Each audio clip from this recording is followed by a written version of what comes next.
Excuse me, Monday early look. Wow, what day is this? It's Thursday.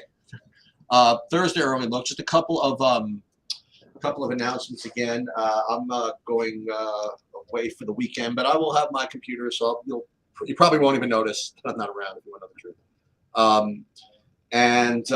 I guess that was pretty much it. I did post the MMA DFS preview video already.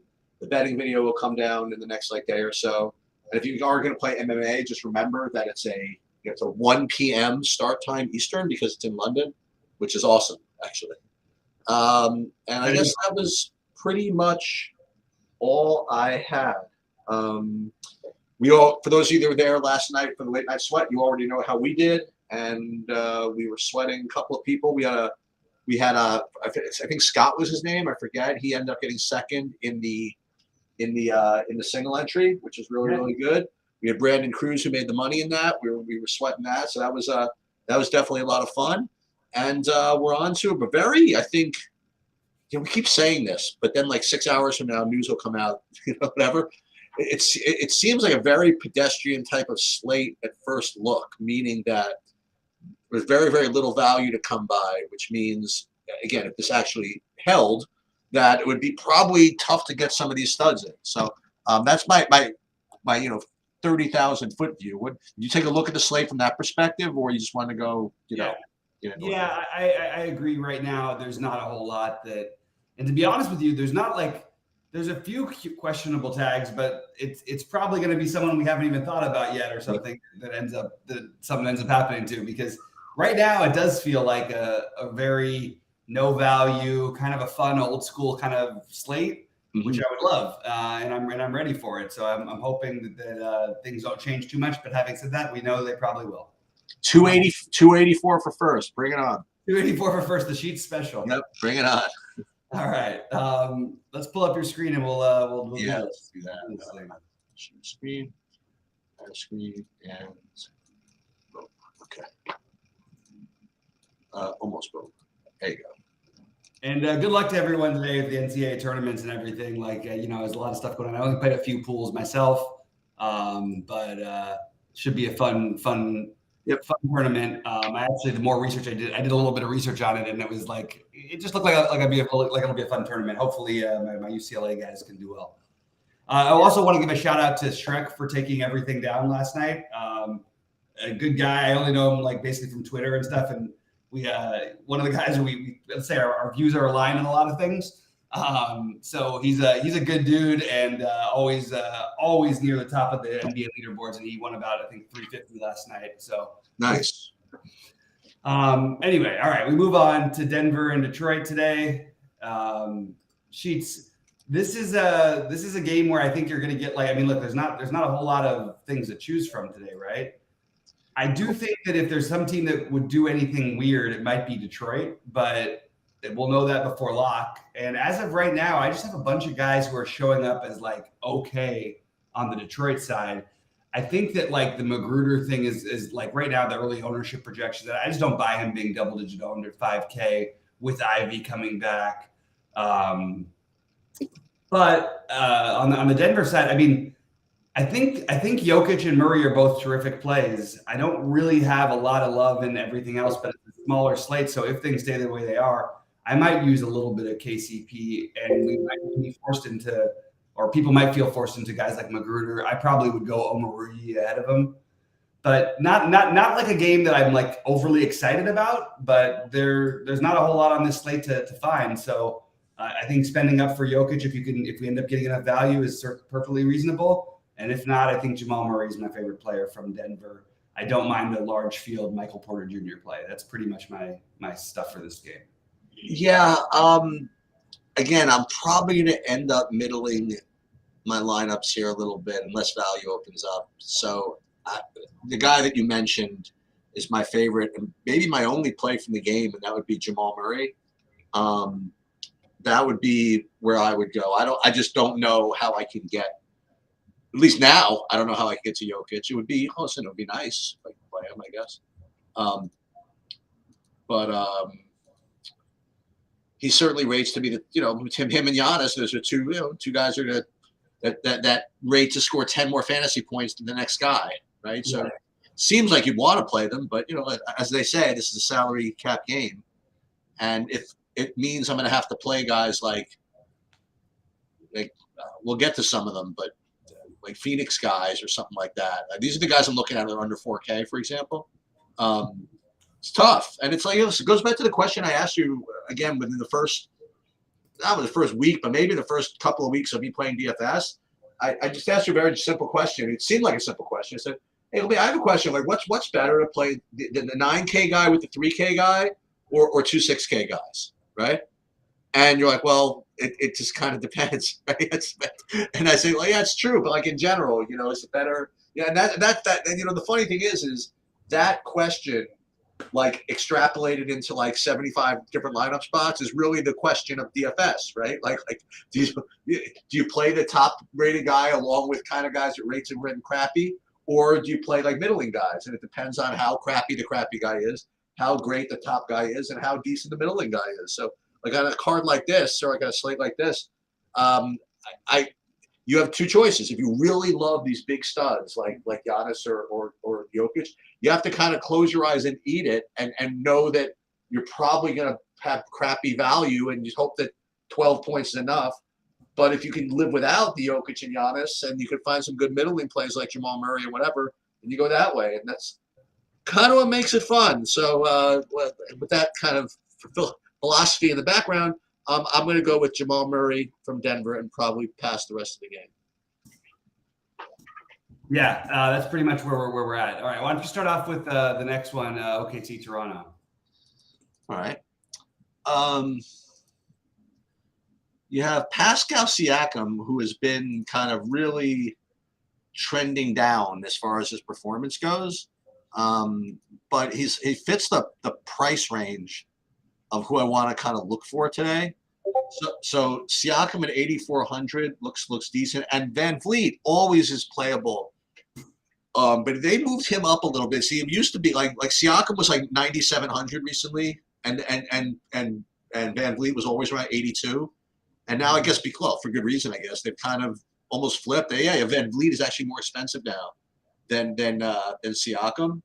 I think either of those two guys you could probably play here. And then if you could if you could afford to get to Shea, I think that's pretty reasonable. You play either Van Vliet with Shea, you play Siakam with Shea. It's going to be tough to afford, but I think you could try to do something like that. With respect to value,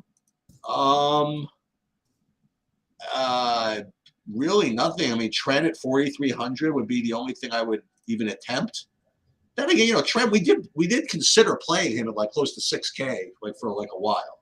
So maybe he's that terrible value play you can make. I don't know. So Van Vliet, Siakam, Shea would be like the main guys.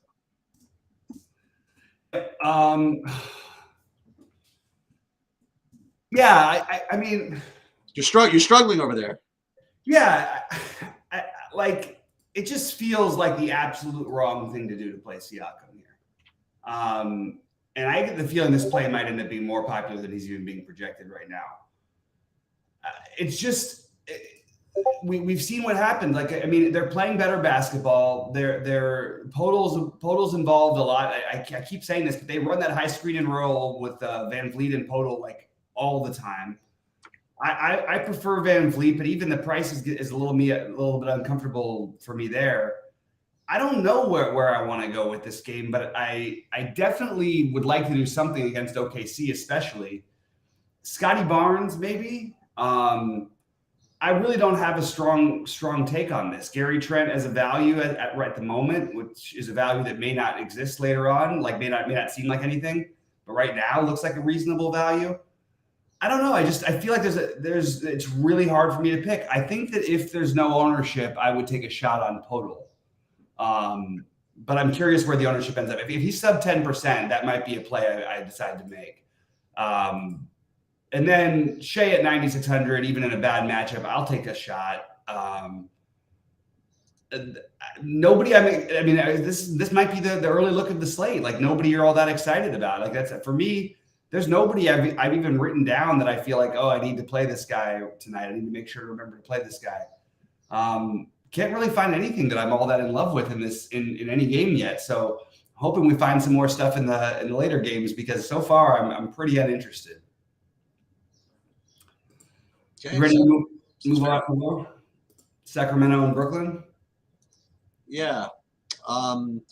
So this is where I'm actually getting some stuff. So I guess given like price and all of that, and again context of the slate, I guess my favorite play, I guess on the slate, is probably going to be Dinwiddie. At 7,900. I mean, he projects well enough. He fits that mid-range kind of price. So I like that. Sabonis at 10-1. If you can get to him, I think you could do that. Fox is still below 9K. Very, very tempting there. Now, when it comes to some value, though, I will say that if you have to pick like some kind of crappy value, I think that I don't even say bad value. Like I got Claxton. These are not cheap though. Like Claxton, what's his name? Cam Johnson. I guess he's okay. I don't want to put Dorian Finney-Smith if I don't have to. Seth Curry, 33. Is this the day you have to? Not you have to. Is this the day you get away with playing Seth Curry? So yeah, I guess like in the absence of anything else, this is probably a game to go after, right? You play either Sabonis, you play Fox, and you play maybe Dinwiddie and another mid-range guy, and hope you could just get the lineups to work. I don't know. I guess so. Yeah, I mean, one thing to keep in mind is Trey Lyles sat out last night. I think he's expected to play tonight, but he's been over 20 fantasy points in 6 straight games. He's been getting good run with them. He's a value guy I think you could use if we don't have other value. I do like the idea of playing one of Fox or Sabonis here. A little discount off of spending all the way up for Jokic and Giannis. But yeah, right now I have those as my favorites. I think this is like, I mean, look, when you can get, I know that there was that they played last night as a back-to-back and everything. I don't usually love jump shooters in a back-to-back, but we know like Malik Monk now has been over 30 fantasy points 3 out of his last 4. And he's not, the run, he hasn't played more than 24 minutes in any of those games, but he is a heat check guy who can make it happen. So I think Monk would be like a good low-owned value if the slate was ending right now. On the Brooklyn side, which is always the tricky one outside of Dinwiddie, I think Dinwiddie's the pretty clear cut. Like if you're starting your cash games, you build Dinwiddie first. I think he's like the best point per dollar play right now, and he's 7,900. Just kind of crazy.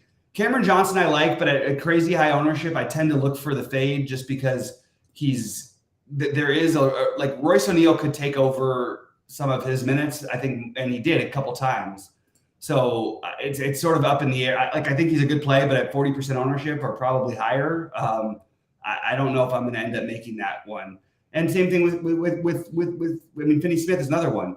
The one who's intriguing to me is that I probably like the most is Bridges outside of Dinwiddie, and I think you could play those Bridges and Dinwiddie together with with one of the Sabonis or Fox with one of Lyles or Monk, and I think you have a nice little game stack. I mean, it hasn't really hurt us. It would have been really nice to get that overtime last night. Last night in overtime, probably would have won me, probably cost me about $3,000 or $4,000 at least, because I had all of my lineups had those, or all my good lineups had, Levine or Fox or Sabonis or whatnot, including the one that bubbled or just missed on the 888.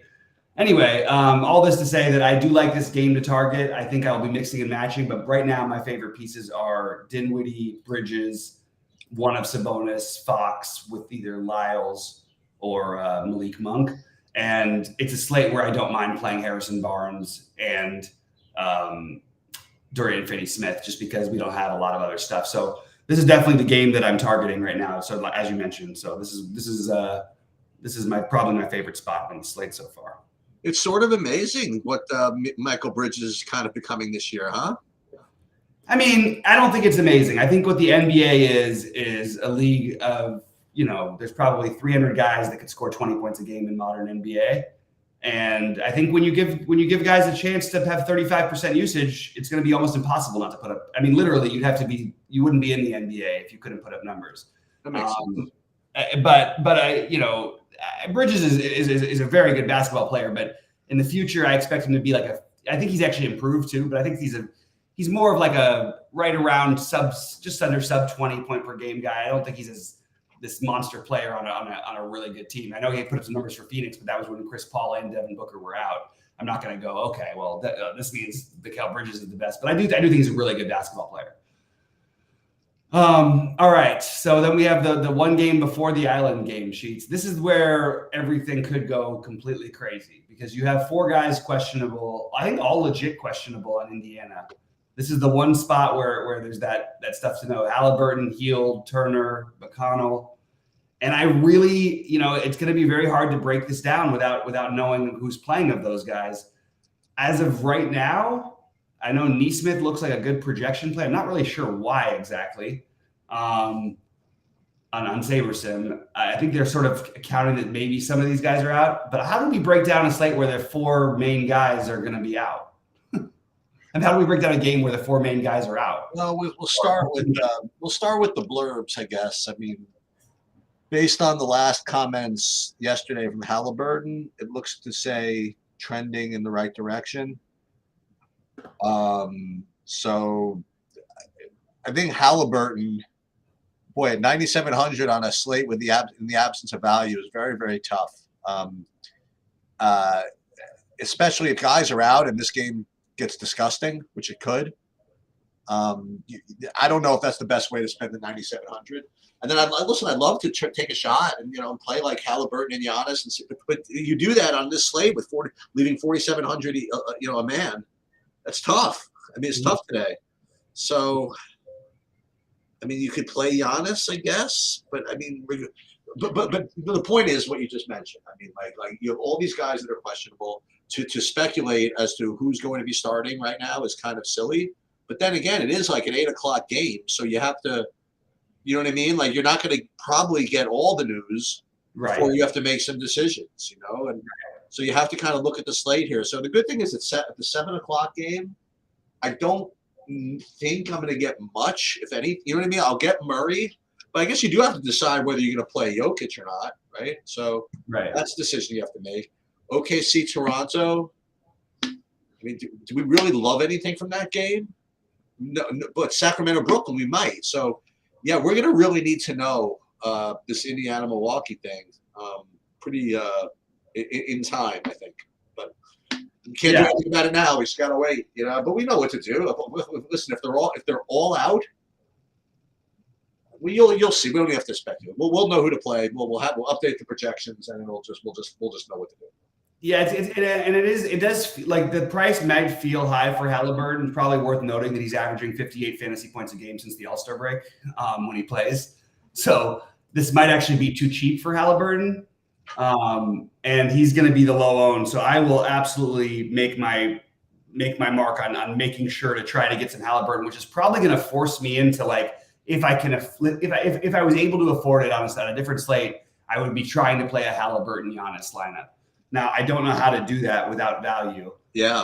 But, like, if you wanted to get, I don't know, some of the fringy value, like Joe Ingles, Javon Carter in this game, depending on who else plays for Indy, there could be some potential value. But as I always pointed out, and I'm very, very happy with the way I said it the other night, the Indy value is always suspect because they have like 10, 11 guys they will play. They're not going to just – other than like Nembhard without McConnell and Halliburton kind of a thing. They're like all the wings, like when everyone wants to play Nesmith, well, Nwora just as likely to get all those minutes. Brissett occasionally will creep in there for them. Everybody wants to play Isaiah Jackson. It could just as likely be Jalen Smith. James Johnson is now in the mix. They still have Daniel Tice if they want to dust him off. So they have a lot of like just an unbelievable amount of guys. I don't know how they have it. Like every night if they show up with like 19 guys, it looks like they could play. But I guess it's I don't know. This is tough. I do really like the idea of playing Halliburton. One of the if I could have my way, I would have Halliburton, one of the Sacramento guys, one of with one of the Dinwiddie run back or something like that as sort of like a natural way to build. I just can't quite find the value yet to make that work. But maybe as the day goes on, we will find some more value, and maybe we'll have to reach for some of this value in this Phoenix game. Do you have anything? Was there any like value that you could talk yourself into here? It's hard to do, right? This early in the day. In the Indiana game or the Phoenix game? Oh, in the Indiana. Well, we can transition over to the Phoenix game now. Yeah, I mean, I could do some Phoenix stuff. I mean, like I could play Cameron Payne at 3,400. Yep. Part of it is, and I suppose I could play Torrey Craig at 3,800. Because part of it is what's the spread? 10, 12? I mean, it's got to be something, right? It's only 8. Oh, that's it. Orlando's been really competitive. They have been, but Phoenix is tough, and I don't know. You get the right game script. Are we just saying Phoenix is tough, or are they actually? I think Phoenix is tough. But what about that makes them tough? They're a 500 basketball team, basically. You know what I mean? Like, I feel like maybe we just give them respect because they had a good couple seasons, and they're definitely on the downside of that. I don't know. Yeah, I don't know. I'm just playing devil's advocate this morning. No, that's fine. So, in either case, I think Cam Payne at 3,400 is fair enough, I guess. He'll get 18 minutes, something like that, and hey, if the game blows out, he can get more. Whatever. Yeah. So I guess that's reasonable. Every time I play Kogi, he doesn't do anything. Probably not going to do that at 5K. And I wouldn't know what to do if I played for like a really good, a real good fantasy game. I wouldn't even know who to play. I guess Wendell Carter Jr. maybe for Orlando. That would be my top Orlando guy, I suppose. And then for Phoenix, I mean, look, they're probably going to – listen, Booker's probably going to have a good game, right? So why not? He's worth a shot. Ayton, he could probably have a good game. Paul, he could have a good game. This is 285 points today. It just is. It feels like it right now. That's certainly for sure. I am on the my Phoenix side. I like again one of the three. My favorites in order would be Booker if you could afford him, but that's going to be hard to do. Booker, Paul, then Ayton, but I like all three of them. And that's sort of what I'm coming up with as a first look type of thing. Who do we, Booker, Paul, Ayton, like as a one of those three as a group. One of Sabonis or Fox, Bridges and or Dinwiddie.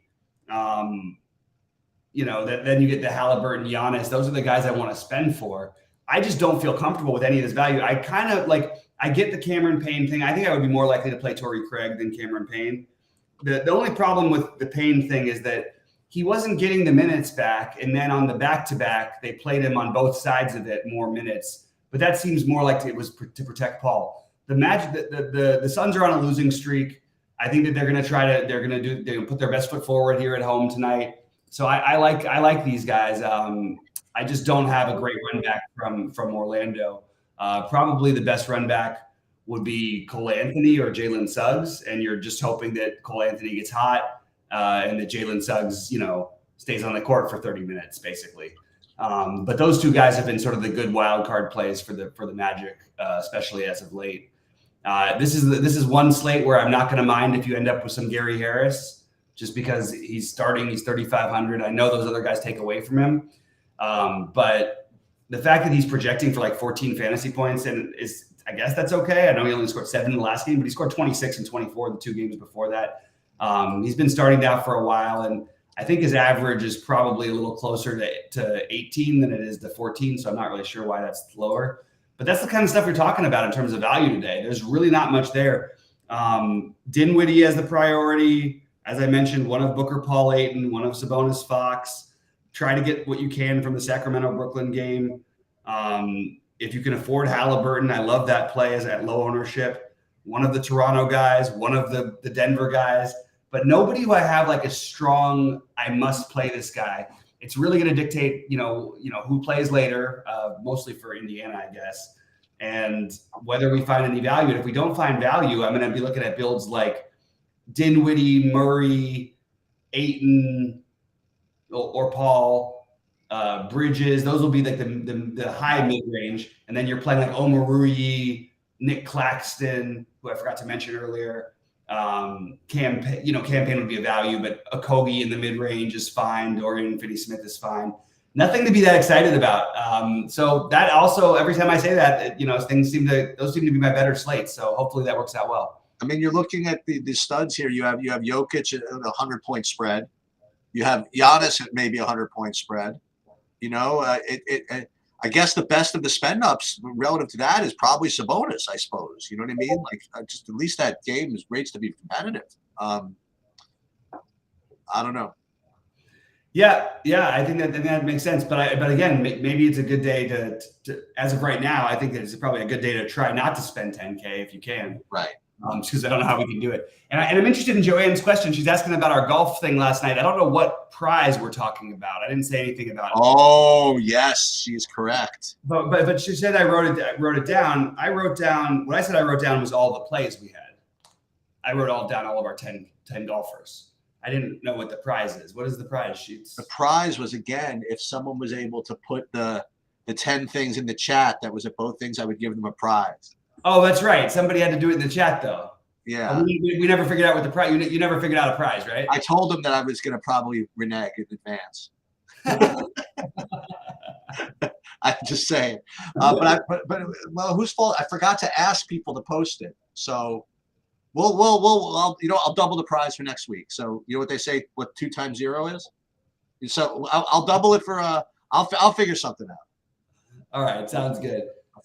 Sheets, anything else? I know this is kind of an ugly first look, guys, but this is where we're at today. It's kind of a weird slate. Ugliness is next to godliness. I'll be more than happy to cash the $50,000 check that the 286 points is going to provide for me. There you go. Well, hopefully I'm right there with you. All right. I guess that's pretty much it, right? So here's the question. So it's right now 12:28. At 12:33, who gets ruled out? Is it going to be Halliburton or Booker or I don't know. It's going to be somebody. I don't know who it's going to be. We'll see. Yep. I bet you're right. There's going to be. I don't think there's going to be anybody from Phoenix, but I do think that there might be somebody else. And as I say that out loud, I put it out in the universe, so that means it'll happen for sure. Somebody from Phoenix will be out. You can mark that one down. I'm going to be sneaking in pretty late for the live today. Okay. So I'll do my best. And guys, if it's like 6:20 and the sheets are not updated, don't worry. They'll happen soon, or whatever. I'll get there in plenty of time. All right, cool. Sounds good, everybody. Good luck to everybody tonight. Sorry we don't have more in-depth stuff to go into, but yeah, and enjoy the day of golf and basketball, and it's going to be a fun weekend.